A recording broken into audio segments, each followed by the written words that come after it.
You're listening to the Options Insider Radio Network. For more quality options programs, visit www.theoptionsinsider.com or search for Options Insider Radio Network in your podcast provider of choice. Listeners can also access all of our programming through our mobile app, available in iTunes and on Google Play. Gold, crude oil, corn, soybeans, and more.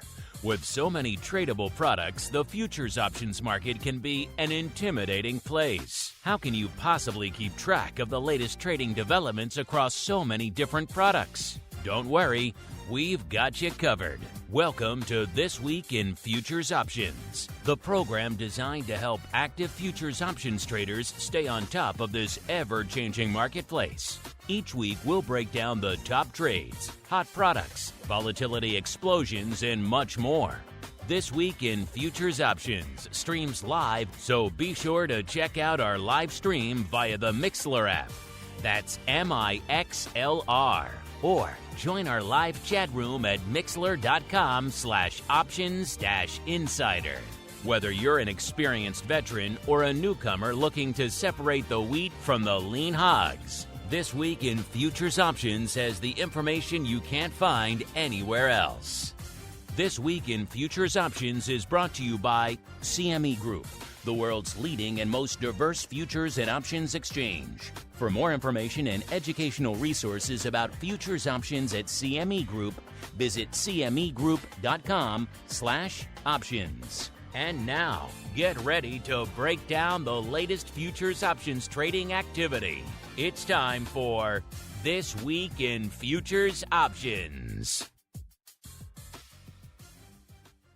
All right, everybody, that music means we are back once again. Time to talk futures options. Yes, it is time once again for TWIFO. The name says it all, This Week in Futures Options. My name, of course, Mark Longo from the optionsinsider.com, as well as from the network upon which so many of you folks are binging these days. A couple reminders at the top of the show. First off, if you're not subscribed to the full network, what are you doing? You're missing out on a lot of great programs, including the sister program to TWIFO, the Futures Rundown. Had a great show yesterday with our good buddy Dan Gramsler.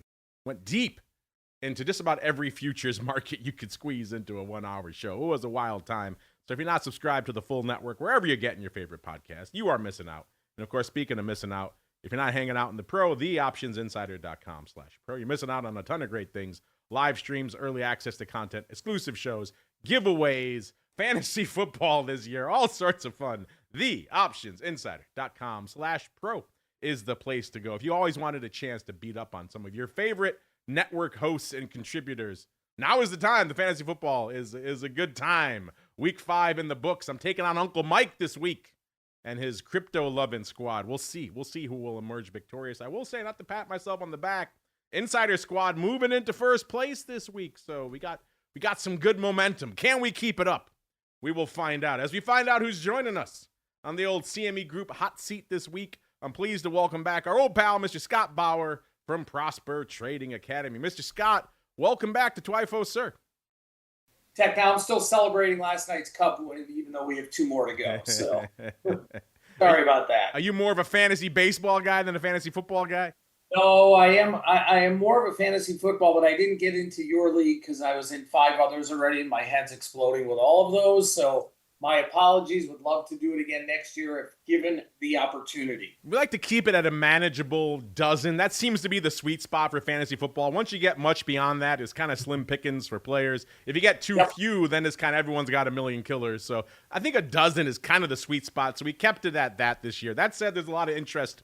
We might have to have a couple of squads, a couple of leagues next year, given all the interest. It is a fun time, listeners. And you know what else is a fun time? It's the old show. So let's get to it as we dive on into the Movers and Shakers report. It's time to find out what's rallying on the light side and falling to the dark side at CME Group this week. It's time for the Movers and Shakers report. All right, everybody, welcome to the Movers and Shakers report, the portion of the show where we break down what's lighting it up to the light side and to the dark side this week over there at CME Group. And if you looked at this chart, which you can do, it's one of the premium reports that we tweet out for you folks. We're nice, make it available for you folks for free over there, so you can kind of get the lay of the land as you're tuning into the show. And this week, we are biased towards the red. I would say roughly 60-40, maybe 65-35 red over green this week. But that said, the largest percentage movers by a country mile are to the green this week. There's a lot of red, but it's not a ton of deep, dark red, if you get what I'm putting down. That said, Mr. Scott, it's been a little while. You think you're up to guiding the folks through a little bit of the old moving and shaking this week, sir? No doubt about it. We'll start with the light side, but I got to say, I remember back in grade school when we had to run that country mile. I was not so good at it. Fantasy baseball, fantasy football, country miles, a lot of sports coming on the show this week, sir. No doubt. No doubt. All right, dive in whenever you're ready, sir. All right, let's start on the light side with copper. Copper at number 5 was up about 3%, right? And last week it was up 4%. Now, we're seeing some commodities sell off a little bit here, but copper was number 5. Feeder cattle 5.7%. Not sure how many of you actually follow that, but that is one of the gainers. The Nikkei, the yen, that was up almost 7%. Platinum, 7.5%. And number one, you've probably seen it in the headlines, just absolutely on fire, palladium. It's been a wild one. The 2P precious metals kind of running away with it this year. Of course, if you have any precious metals in your back pocket right now, you're having a pretty good year so far. I was just debating this. Maybe we'll get to it a little bit later on the show. Maybe not debating the right word, more discussing this yesterday with our buddy, Mr. Dan Grams, about are there any other years you could think of in modern market history where gold, the big dog of the precious metals complex, was up nearly 50%, not even in a calendar year, just year to date. Absolutely wild stuff. The only date we could come up with was back in the Hunt Brothers madness, and they were kind of messing with the whole precious metals market. But outside of that, we are in some rarefied air. But I digress. We can get to that in a little bit. Mr. Scott, take us through the dark side, please, sir. On the dark side with number 5, so not horrendous, was real estate. Number 4, another one maybe you don't follow so closely, class 3 milk. Consumer discretionaries coming in down about almost 2.5%. And we talked about the yen earlier. How about the yen versus the dollar down 4%? Number 1 on the dark side, which last week was up almost 20%. Nat Gas down over 5%. Good old Nat Gas, always an offender out there, listener. Speaking of offending, let's see if we have anything offending us on the old CVOL movers and shakers list this week. Remember, you can run these reports for yourselves. Just type CME and CVOL, CVOL, into literally any browser that you're rocking. That will get you to the CVOL dashboard. Once you're there, hit the aggregates tab. We don't have time on the show to do every complex, so we go for the aggregates. If you want to go deeper into a particular complex, have at it. And then, of course, hit the high-low range, set it to 1 week, and you are off to the races, listeners. All right. We do have a theme on the CVOL this week, which is vol is popping. Vol is looking a little bit spicier out there, listeners, pretty much across the board, with a couple of notable exceptions. You'll see those when we get there, listeners. Let's kick it off in the metals, because everyone's talking metals these days. 24.32 is where that CVOL for the metals is right now.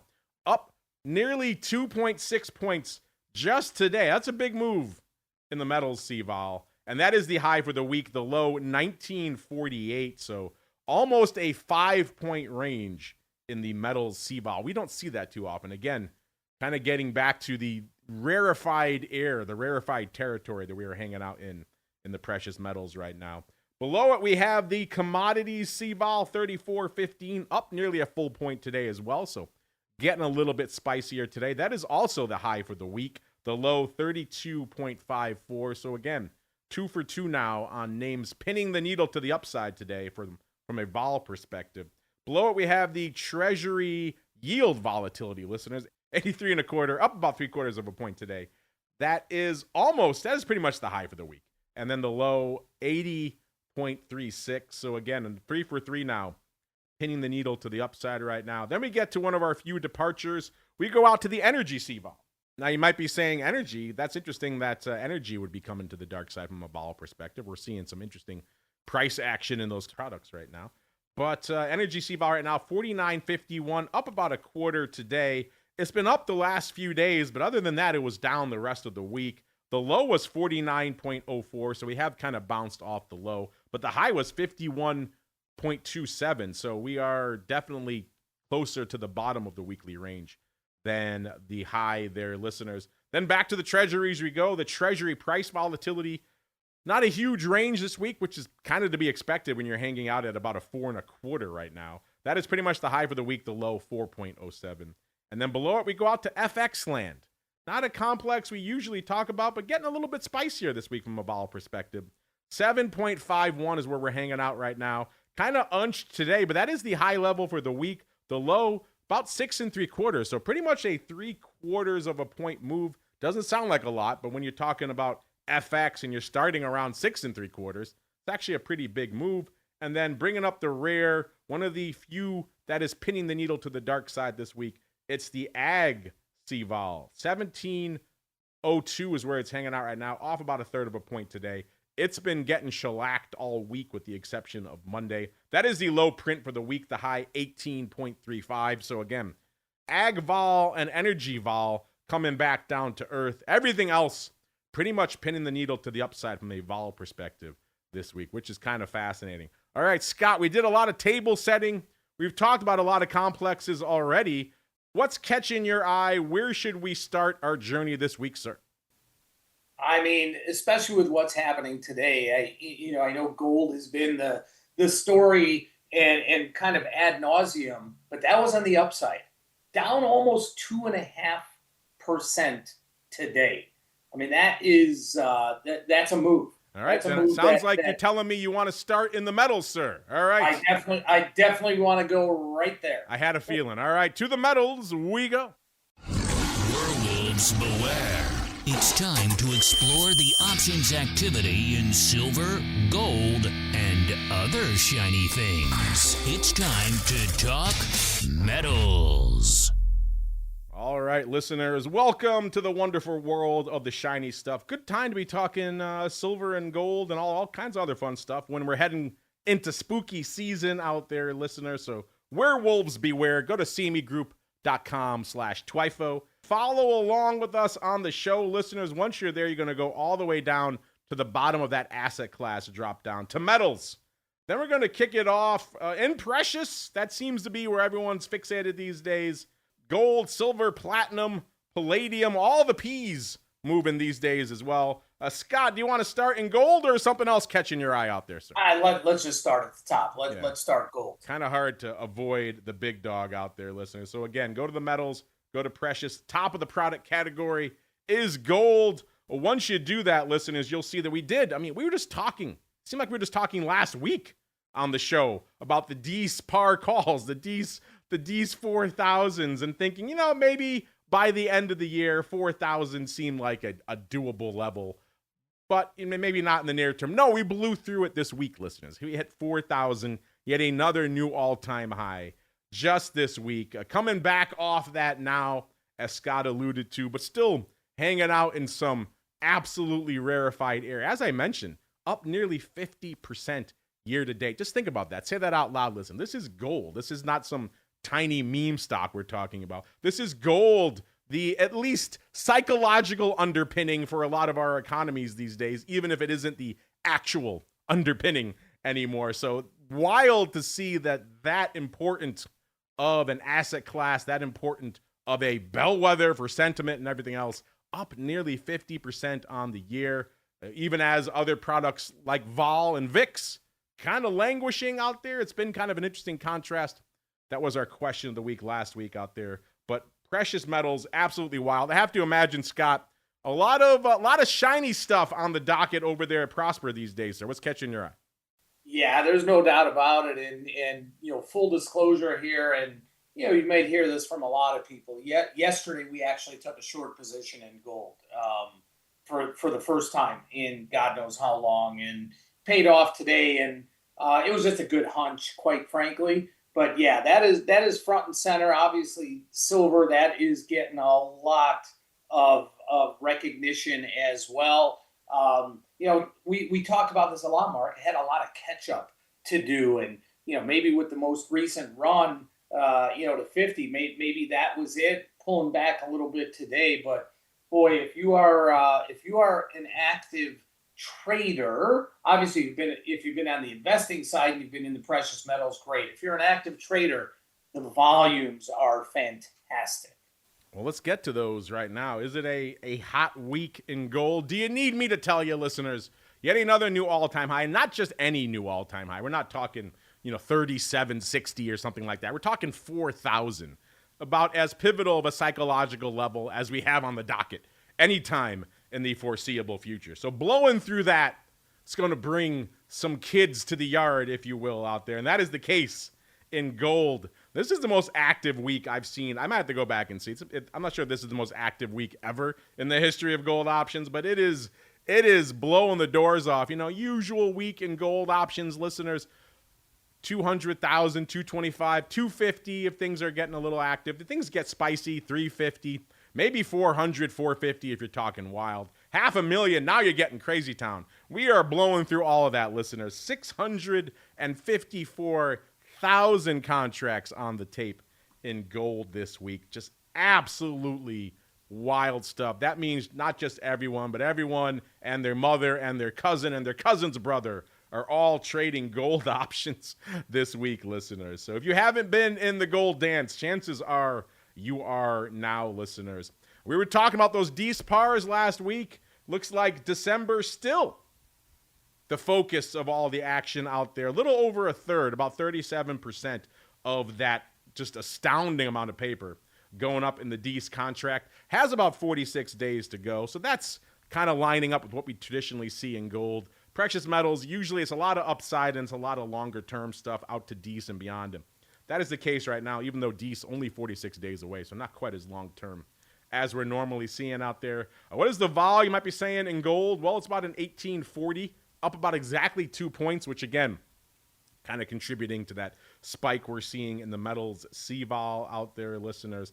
Skew-wise, this is where things get interesting. Historically, we see just enormous bids to the calls and discounts to the puts because gold bugs. They want to buy gold. They don't want to sell it. These days, blowing through 4,000, now kind of coming back down from it a little bit. We're seeing the skew still bid to the upside, but much more modest than we've seen in the past, which, again, not entirely surprising. Maybe the bulls can just be exhausted after this insane run. Scott just saying he's putting on his first bearish position in gold in quite some time.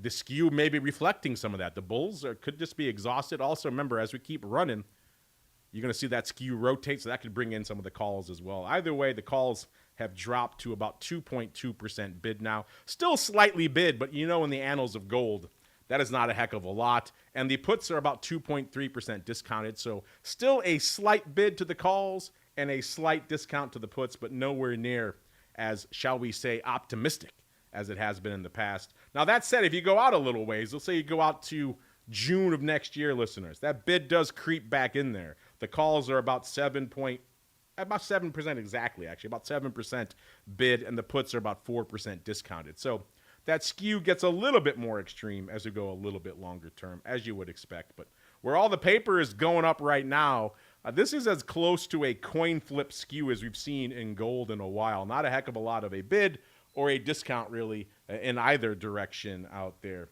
And you're saying to yourself, what is lighting up the tape out there in this absolutely action-packed week for gold here, listeners? The interesting thing is we're not seeing just one absurdly dominant contract like we see in some other complexes. It's not just the 4,000s putting up 100,000 contracts like you might expect this week. It's actually, going back to what you were saying, Scott, it's some of the downside. It's the 3,800 puts, and by no means are they running away with it. Only 15,400 going up. So again, 654,000, and all it takes to take the top spot in gold this week, listeners, is 15,400 of the 3,800 puts. We were just talking about 4,000 in the other direction in December. It seemed like it was just a week ago, 2 at the most. Now we're looking at the other direction. 3,800s, listeners. They went up. The big day was Wednesday, about 8,500 on Wednesday. That was all opening paper. 3,400 today against an OI of 9,600. And then about 2,200 actually on Monday, slightly closing, and 1,200 on Tuesday. Scott, I have to pull up some prices to see what these are going for, but does that float your boat, sir, the 3,800 strike by December? I mean, you said you were kind of bearish out there, so does that line up with your outlook, sir? So it actually does not. My bearish trade that we put on yesterday, we closed it out this morning. So it was very, very short term. In fact, on 3,800 level, boy, there's a lot of congestion there if you look at charts. My outlook is a matter of days, not weeks, months. Quite frankly, I have to think my trader gut, my trader intuition is we're going to bounce off of this. This area that we've sold down to. Maybe we haven't totally hit the bottom right now, but I wouldn't sell those 3,800 puts. I don't like selling, kind of those farther out of the money puts without having some protection, but I'm not buying them either. Yeah, well, I'm looking right now. They're trading today for about $33 for those 3,800 puts, listeners. So up to you whether you think A, you like that level, 3,800 by December, and then B, is this price attractive to you? You think that's a scoop? Are you saying sold to you, or you just want to, like Scott, you want to stay the hell away from that strike? Either way, $33 is what those puts are going up for today, if you are intrigued. And then right behind it, number 2, we have maybe a little bit more relevant put, the 3,900 puts, going up about 13,500 times today. The big day for those also Wednesday, 9,100. So it is possible that was opening on both 3,800 and 3,900 puts on Wednesday. So maybe we had an opening vertical out there. That is certainly possible. The rest of the week kind of light, 1,400 or about 1,000 actually to 1,800 each day. The OI today, 8,400. So it is possible we have some vertical action out there as well. Let me look and see really quickly if I could find any prices for those bad boys. Looks like they went up for nearly $60, about 58 and a half bucks out there, listeners. So maybe you like that. Maybe you like that vertical for around 25, 26 bucks. Maybe someone did out there. That seems like those are the leading candidates. If you're wondering, what about the 4,000s? We were just at that level. They put up about 11,300 of the Dees 4,000s, the Dees pars this week. It seems like people were bailing on these all week long, which again makes total sense. We just talked about on the show a week ago, maybe 2 at the most, people were loading up on these. Blow through that strike, new all-time high. If you're smart, get the heck out of Dodge. At the very least, bail on some of it, and that's pretty much what we saw this week. The big day was Monday. People hitting the exits, 5,100 of those calls being closed, 3,000 on Tuesday. 2,000 on Wednesday, about 1,100 today against an OI of 9,200. So there still is some paper open on that strikeout here, Liz, which makes sense. That is a pretty active strikeout. I don't have prices for those out here right now, listeners, but just it makes sense if you're going to blow through that strike out here. So, Scott, are you back to pretty much neutral again in gold until you see the next leg of the move, or are you starting to eye something else? Maybe you like that put spread for about $25, sir. Honestly, on this pullback here, I'm just waiting for probably another 1% or so, and I would look to take a long position here. Until this trend, Mark, at least for me, until this trend is broken where we've seen literally for 6-9 months, maybe even the better part of a year, where gold has been a buy the dip, until that's broken, I've got to respect that. I've got to trade that. And at some point it will be broken and I'll be wrong.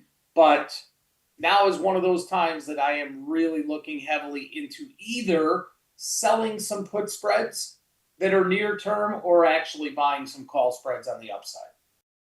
Let me ask you this, because we had this as our question of the week last week, and it's very much germane to this product we're talking about right now, which is we're kind of getting somewhat mixed signals from different parts of the market out here. Gold obviously telling us the sky is falling, look out below, new all-time highs nearly every day, 50% almost rally just year to date, not even a calendar year, blowing through 4,000 at pretty much a record pace, just screaming that something is afoot out there in the market, in the global economy. Take it for what you will. On the flip side of that, Scott, we have the more traditional gauge of market sentiment, the VIX, aka the fair gauge. And that has been kind of languishing in the mid 16 range for pretty much the better part of the last month. The reason why is kind of obvious. S&P not doing much. When the S&P not doing much, VIX can't really get out of its own way. So we have a lot of our audience kind of somewhat stymied by that. They see this kind of screaming signal from gold that the house is on fire. And then you have, of course, VIX not really doing a heck of a lot. We made that our question of the week last week. We asked them quite simply, which do you feel is a better gauge for market sentiment right now? And nearly 60% of the audience came down on the side of gold, Scott. They said gold is kind of picking up more of what they're putting down right now in terms of market sentiment. What are your thoughts on that right now? Gold as a gauge of sentiment versus VIX, sir? I think it's a real tough one. And when we look at gold in the historical, hedge kind of first go-to and things go wrong, I'm not so sure that is all of what is behind this massive rally in gold here. It could be because other economies, other central banks around the world are maybe not up to snuff, and maybe there's some issues. And I'm not saying that our economy here is in a great shape. However, when we look at some of the data points out there, probably not awful. So I'm looking at gold as this trade here for a couple of reasons. Central banks around the world have been buying up gold at record paces still for well over a year. And even though that has lightened up just a little bit, it is still what is going on. It has also become, in its own sense, kind of a meme trade, if you will. I mean, when you go out, Mark, and you get in your Uber and the Uber drivers all of a sudden starting talking about gold, right? That's when, maybe something is going on here. So I still kind of look at the VIX. I honestly do. And that's my tried and true go-to. And especially when I look at the VIX curve right now, VIX curve is pretty flat. If there was impending, caution out there, let's say, we would either see a big inversion if something was like really imminent right now, or if there was caution down the road, next year at some point, we'd see a pretty steep curve, and we're just not seeing that. So what that does tell me, Mark, is that as a trader and as an investor, but more so as a trader, you want to stay in your positions on, to the upside and ride the market. I have no problem with that. Obviously you want to be prudent, take some profits off the table, but buy that protection, right? Buy that protection. VIX might not be 12 or 13, but at 16 or so where it's sitting right here, if everything else is pretty expensive volatility wise, that's a heck of a hedge. That it is, sir. Since we're talking metals, let's go on. Our buddy Uncle Mike on the option block was talking a lot about silver, in particular silver's price action today. It had a peak to trough move of somewhere north of 7%, which is kind of unheard of for silver out there. So does seem like the game is afoot out there in silver right now as well. If we go out to silver, is trading right around 47.5 as we were kicking off the show, 47.42, off about half a buck net on the week right now, listeners, at least from the Monday episode. But silver, if gold is putting up gangbuster numbers, that silver is pretty much following suit as well. And that is the case usually for silver.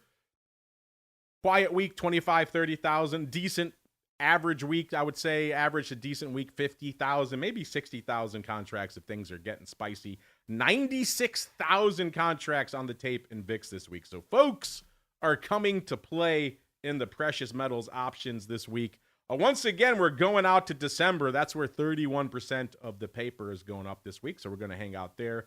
The vol in D silver, about a 35.80, up about 4.5 points. So again, gold and silver both contributing to that pop we're seeing in the C-vol for the metals. Skew-wise, a little bit of a different story in silver than it is in gold. Doesn't seem like the bulls are quite as exhausted right now in silver as they are in gold. That skew still looking pretty jacked to the upside. The calls, 8.8% bid last week. they're still 7.7% bid this week. So they've come in a little bit, but not a ton. The puts last week, 4.7% discounted. This week, 6.2. So puts getting cheaper, calls getting slightly less bid, but there still is clearly a bias to the upside. Some of that having to do, obviously, with just these kind of wild gyrations we're seeing out there in the silver market right now, including today.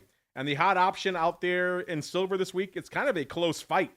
It's the 50s. The 50s are where the action is in silver right now. It's kind of pick your month.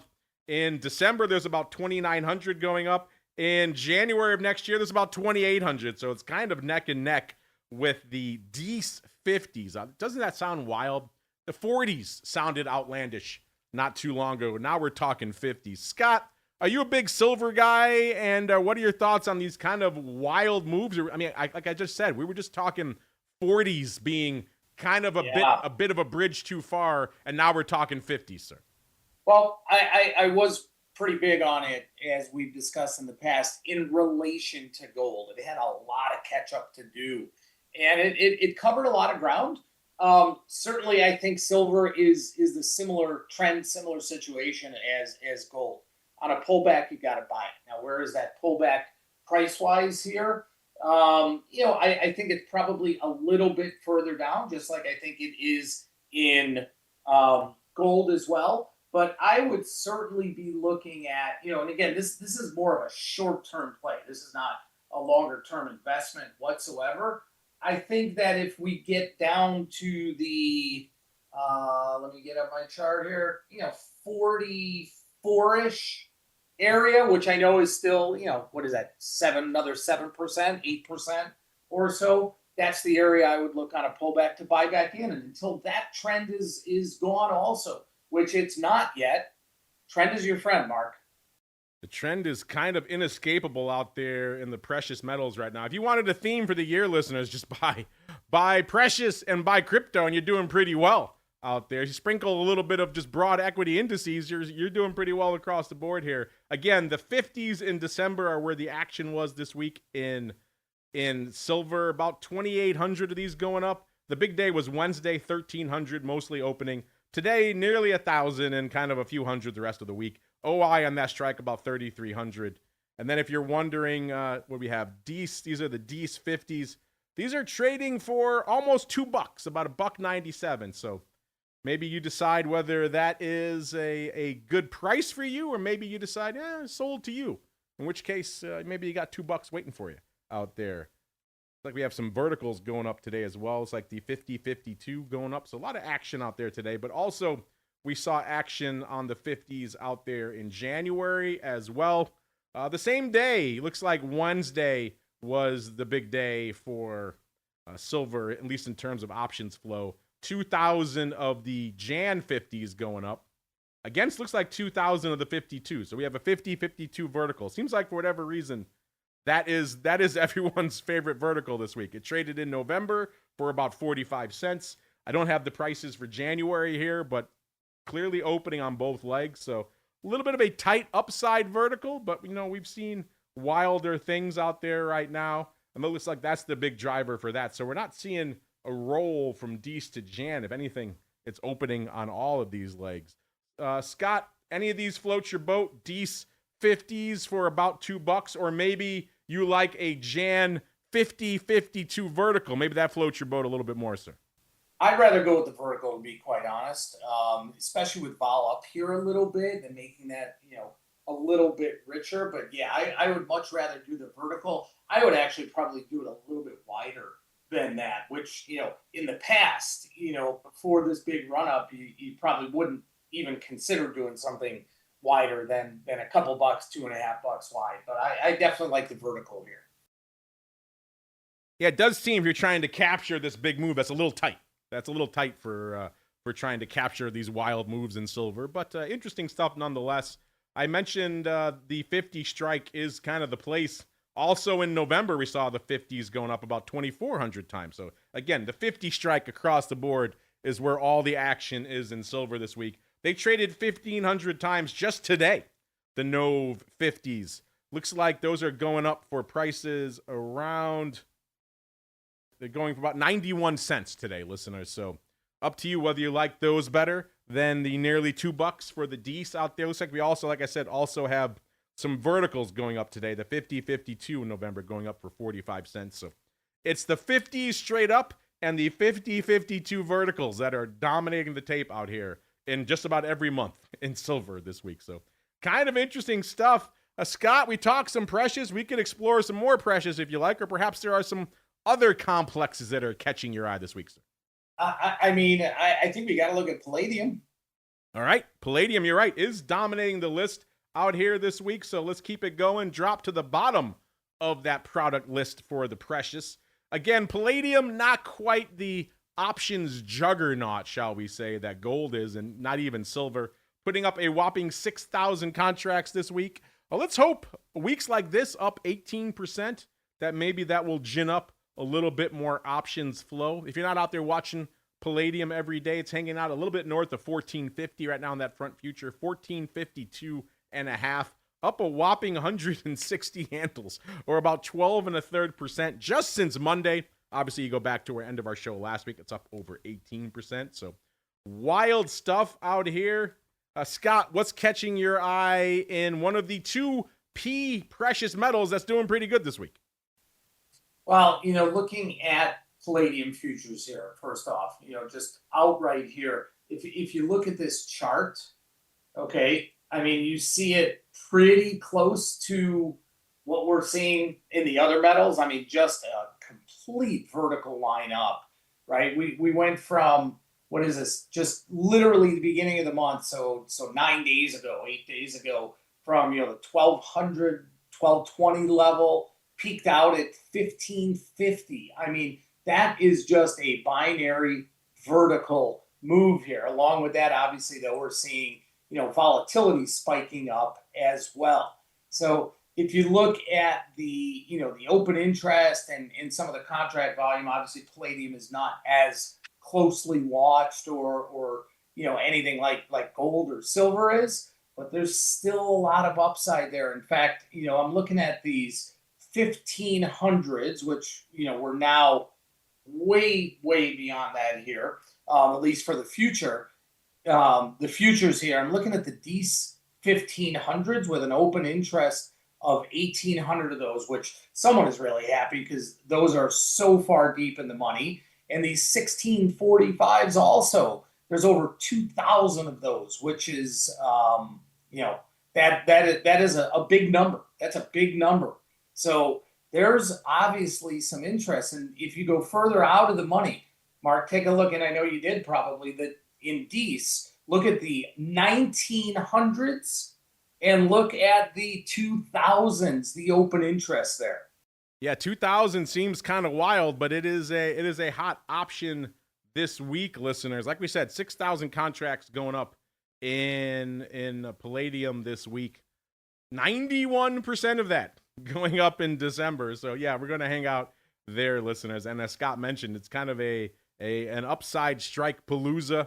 We've got, of course, the 1500s pretty active. They're the most active, about 475 of those, going up against about 472 of the 1330s. So you might think that was a roll. They were closing on the 1330s, so taking some of that upside off the table. Looks like it was a 1330, 1340 vertical, actually.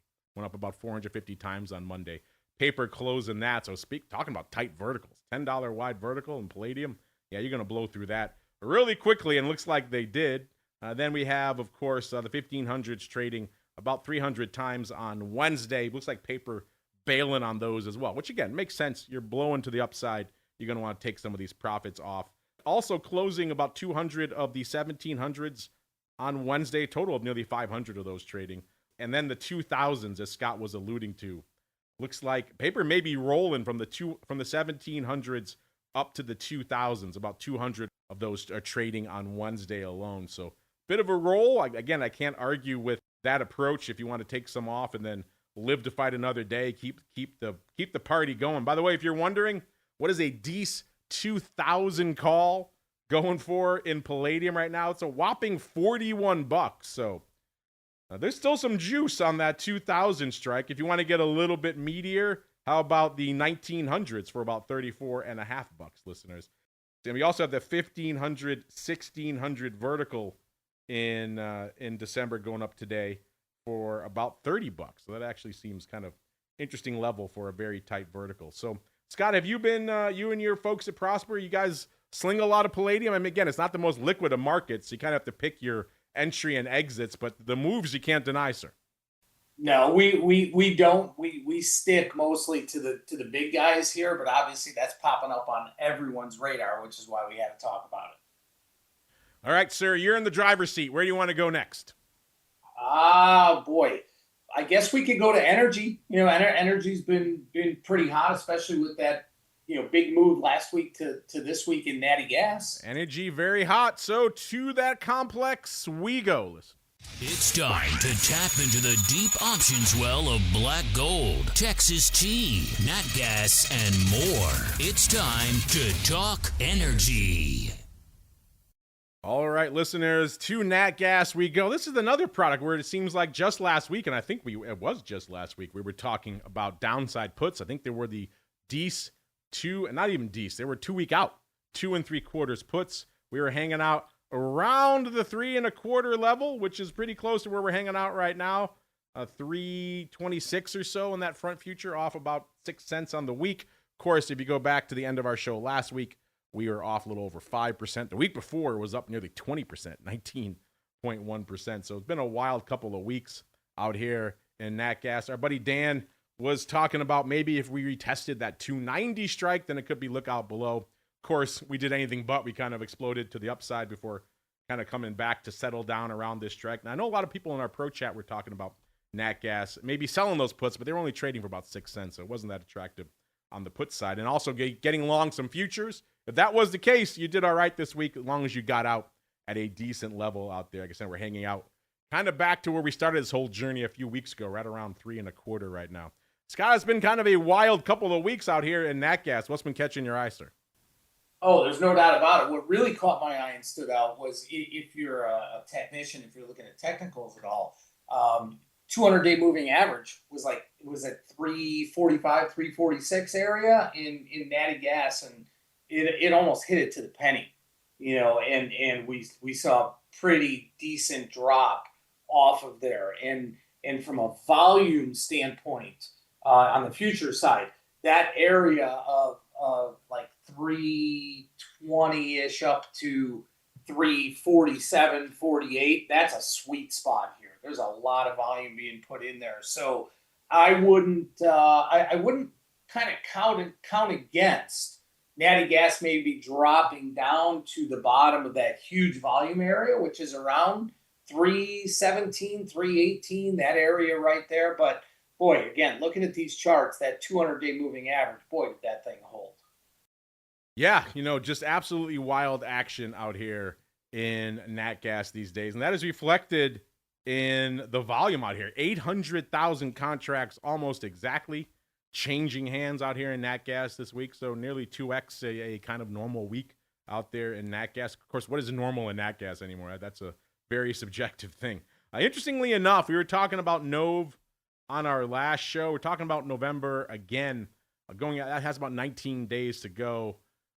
What is the vol in Nove Nat Gas? About a 57.16. Listeners up about 2 1/3 points. By the way, November doing 63 1/3% of the paper this week. So I was just talking about how gold, silver, a lot of the precious metals seemed like the paper was all over the place. There wasn't one dominant contract really dominating the tape.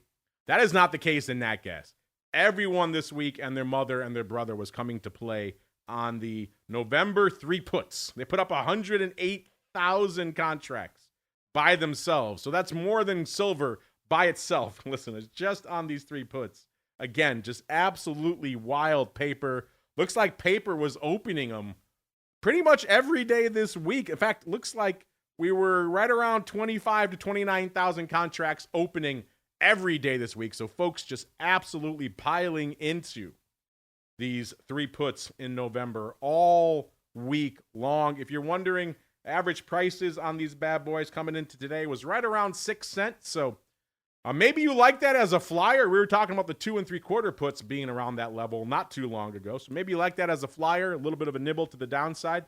Maybe you're saying sold to you. I'm drawing the line in the sand at the 3 strike, in which case not really getting much for it, only 6 cents. But that said, I don't know, 19 days to go in the Nat Gas market at this point seems like an absolute eternity. Quite a bit can happen between now and November expiration. Scott, November puts, 19 days to go, 3 strike, about 6 cents. Does that float your boat, sir?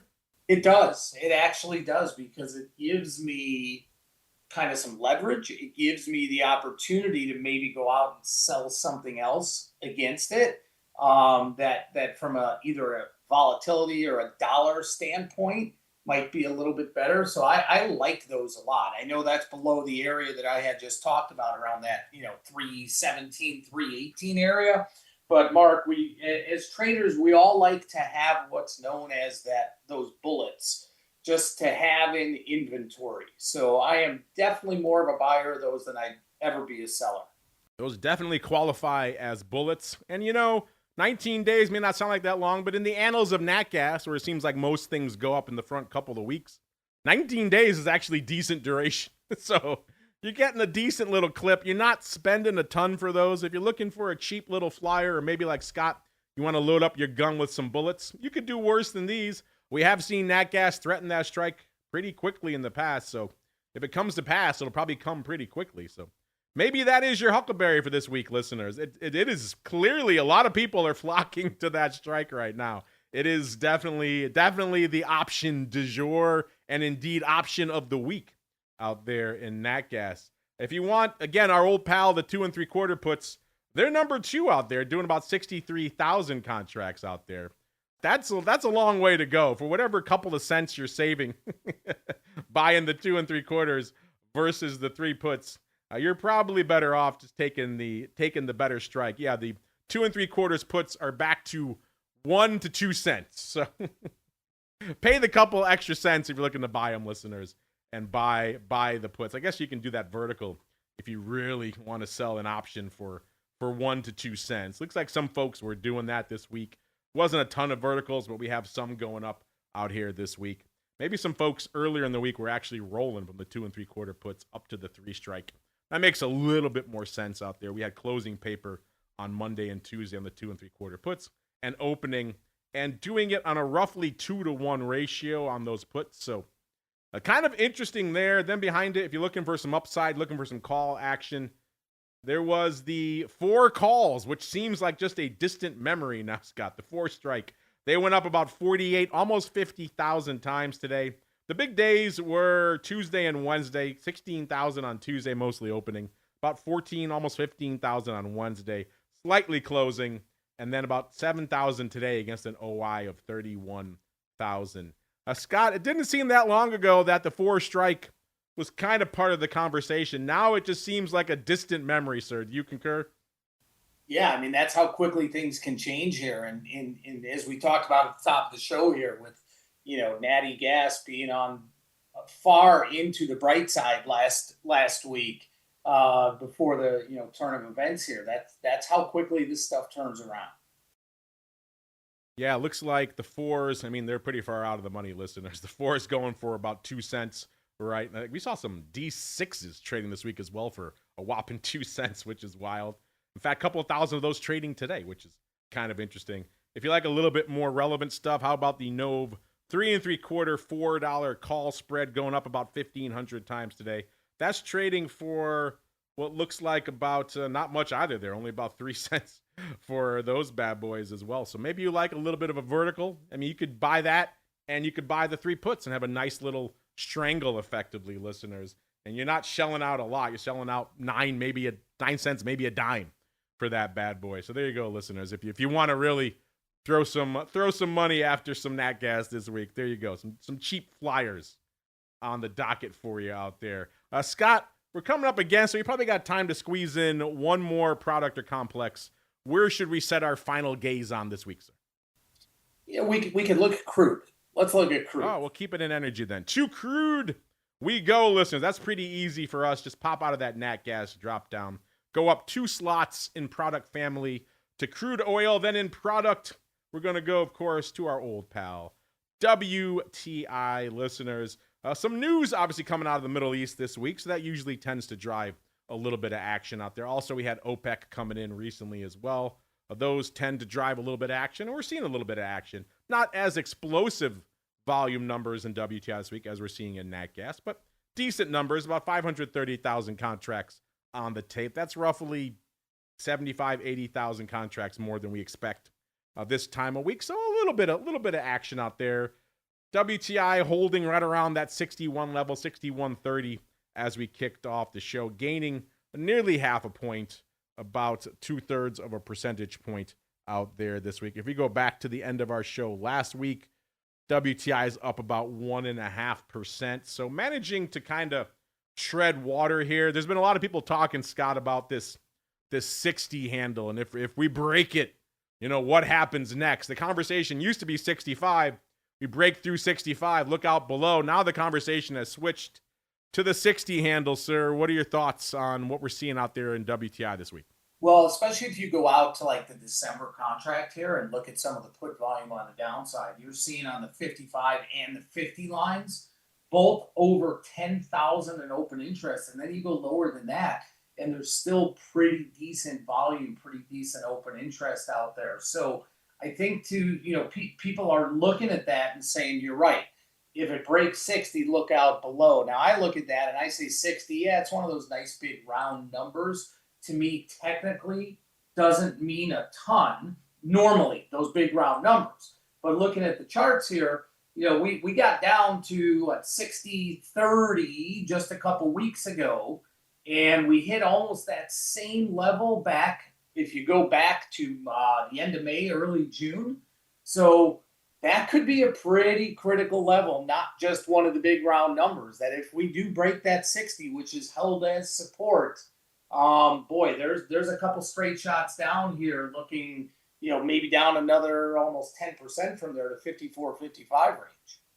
Funny you should mention the 55 range because you're right. There is some size OI on the 55 puts in December. Looks like they were trading fairly actively this week, going up about 15,000 times.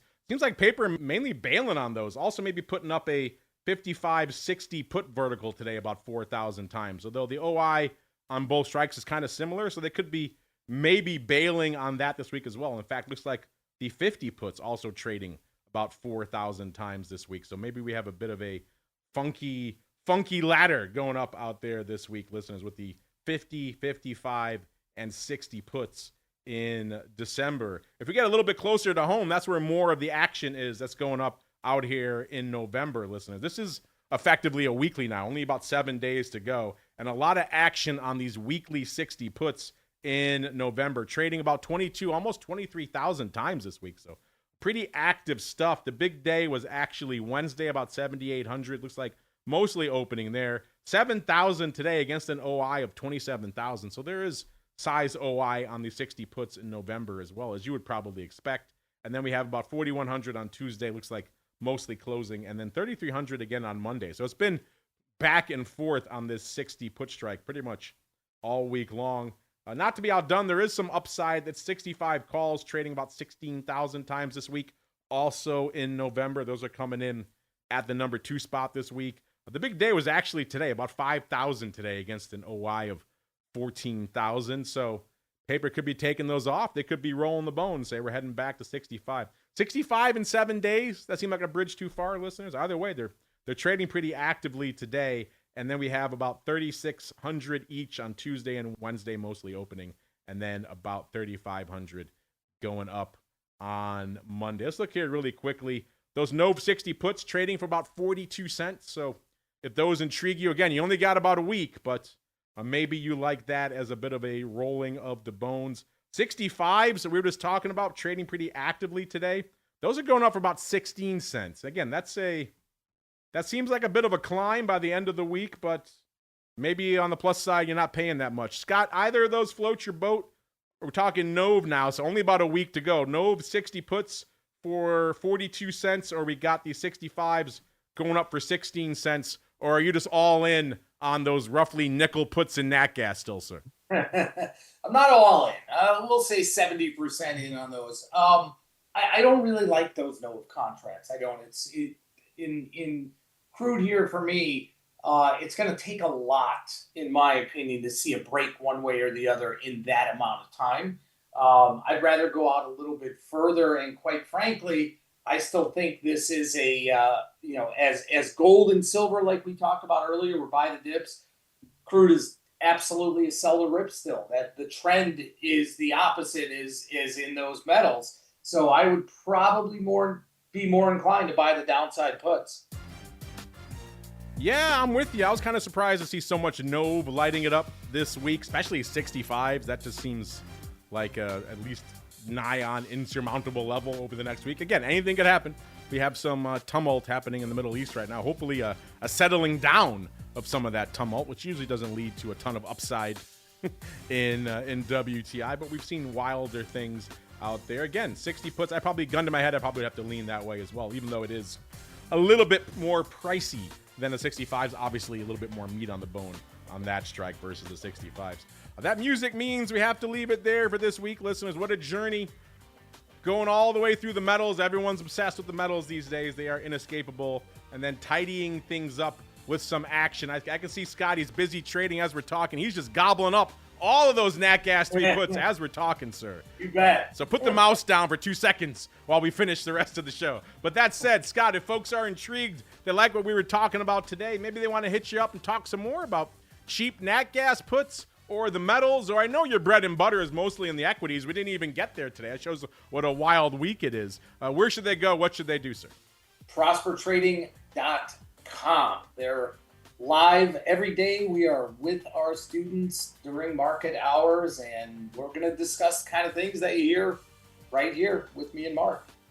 There you go. ProsperTrading.com, the place to go to kick the tires and light the fires, listeners. And, of course, you know where to go if you want to follow along with the show, generate your own reports. Hey, they're free. You can't beat the price. CMEgroup.com/TWIFO, TWIFO, the place to go to check it all out. You have to make a CME account. That's free. Takes about 2 minutes, and then you're off to the races on all these reports and a whole bunch more they've got cooking for you over there. So if you want to check out these Nat Gas 3 puts for yourselves, have at it. CMEgroup.com/TWIFO, the place to go to learn more. We have to get on out of here.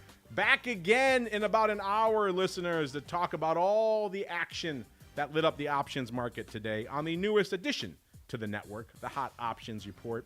If you're hanging out in the Pro, just hang out. We'll put some fun stuff in there. We'll be back in a little bit talking all things Thor. Then we're back again tomorrow, of course, to wrap up the week that was from a vol perspective on volatility views. Should be fun. Dr. Vix will be joining me, a whole bunch of special guests. Who's going to join us? You got to tune in to find out. Then, of course, we come back one final time exclusively for our Pro members to talk about all the unusual paper that caught our eye this week on Options Oddities. Then we wrap it up for everybody with a little bit of the old Hot Options Report. Then we take a nice hiatus, a nice long breath for the weekend. Then we're back again on Monday, listeners, all the way through to next Thursday, another episode of This Week in Futures Options. Stay safe out there, everybody. This Week in Futures Options is brought to you by CME Group, the world's leading and most diverse futures and options exchange. CME Group's markets help individuals and businesses around the world manage risks and seize opportunities. CME Group offers the deepest and most liquid options on futures across all asset classes, including interest rates, equity indexes, foreign exchange, energy, agriculture, and metals. For more information and educational resources about futures options at CME Group, visit cmegroup.com/options. This broadcast is intended for informational and educational purposes only and does not constitute trading advice or the solicitation of purchases or sale of any futures or options. The rulebook of the applicable exchange should be consulted as the authoritative source on all current contract specifications.